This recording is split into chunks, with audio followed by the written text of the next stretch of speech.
Dari belasan tahanan Polda Sumatera Utara yang kabur, salah satunya Polres Kota Langsa berhasil menangkap tahanan kasus narkoba Polda Sumut di Kecamatan Langsa Baru, Kota Langsa. Gembong narkoba tahanan Polda Sumut yang kabur pada beberapa hari lalu, yang bernama Saiful Bahri alias Ahmad ini kabur dari tahanan Polda Sumut pada tanggal 13 Juni 2016 lalu.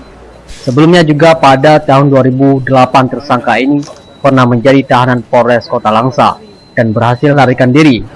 Berdasarkan Kapolres Kota Langsa, AKBP Haji Iskandar ZA menegaskan pihaknya berhasil menangkap seorang tahanan Polda Sumut yang kabur pada beberapa hari lalu. Jadi kita cross check dengan fotonya, setelah sama baru kita lakukan penangkapan tadi malam. Pas sekitar jam 20, ya 21 ya, diamankan.